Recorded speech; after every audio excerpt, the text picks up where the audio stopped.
The FBI doesn't spy to begin with. The FBI investigates. You said it's not spying. Why do you think Attorney General Barr used the word spying, which is obviously a word that the president has used as well? I can't explain it. I mean, the only explanation I can think of is he used it because the president uses it. How much work did the FBI do to verify that dossier? There were a lot of spokes off of that we didn't know whether they were true or false, and we were trying to figure out what we could make of it. Are you confident you did everything by the book and that the FBI, the people around you, did everything by the book? Yes. Well, James Comey having his say. Perhaps he's a little worried about what the Attorney General Bill Barr might be up to and who he might be scrutinizing. Let's bring in Republican Devin Nunes. He, of course, is a California congressman and, more importantly, the ranking member of the House Intelligence Committee who has been ahead of the curve on this throughout the story. Good morning, Congressman. Good morning. Morning. How you guys doing? Let's go straight to it. James Comey says he did it by the book. Yeah, I'm actually interested to watch that entire interview because it seems to me like this is a guy who continues to just make a mockery of the entire FBI and the Department of Justice. So, you know, this is the guy who, remember, leaked his memos in order to make sure that a special counsel was created to investigate the president. This is the guy who put an unverified dossier in front of a FISA court. This is the same guy who for months and months and months did not interview George Papadopoulos, who was supposedly the man who knew the supposed European guy who had access to the Clinton emails and knew that the Russians had emails. So there's lots of problems with Comey's story. None of it really matches up with the reality. Well, one of the other things, Mr. Nunes, that Mr. Comey said last night was he was asked by an audience member, you know, what he made of what Peter Strzok and Lisa Page and Andrew McCabe did at the FBI. And Comey said they made all of us look bad. Yeah. Well, I think they did make him look bad, but I think he also made him look bad also, and he let them get away with that behavior. Well, you know what struck me when Anderson Cooper was interviewing him? We just played that soundbite when he said he was confident that he and everyone working under him did everything by the book. But in another soundbite with Anderson Cooper, he was criticizing Strzok and Page, saying that they should have been disciplined more. So clearly they weren't doing what they were supposed to do, weren't doing it by the book. Well, look, there's no question as it relates to the FISA on Carter Page that nothing was done by the book. In fact, it was all done. It was all very irregular, in fact.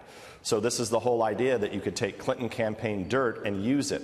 The fact that this is the FBI director, he didn't know that it was the Democrats who paid for it. In fact, he had said that it was the Republicans who had paid for it. So this guy doesn't really know. Well, look, I don't think he's telling the truth is the bottom line here. The former FBI director is not a stupid man. And he's acting awfully stupid. If you go back to, remember when he came before our task force at the end of the last Congress, this is a man who couldn't answer a question. I think you know, over 100 times he said things like, "I don't recall." So whenever put under oath on a body like the legislative body of Congress, the guy couldn't answer a question. He can do a town hall and make a lot of things up. But look, I think Mr. Comey's in a lot of trouble, and he should be. He made a mess of the FBI. Congressman, we've been watching the House Judiciary Committee now trying to move forward with contempt charges against the Attorney General. You have to wonder what's behind that when the Attorney General is investigating all of this that you're talking about. But just breaking the last few moments, Axios is reporting your counterpart, the Democrat Adam Schiff, the chair now of the House Intel Committee, is telling Axios that he's considering reviving what's known as inherent contempt powers that would enable him to maybe pursue contempt charges basically against various Trump associates and whatnot, including coercive measures, they say, like actual cash fines. What do you make of that? What does that mean?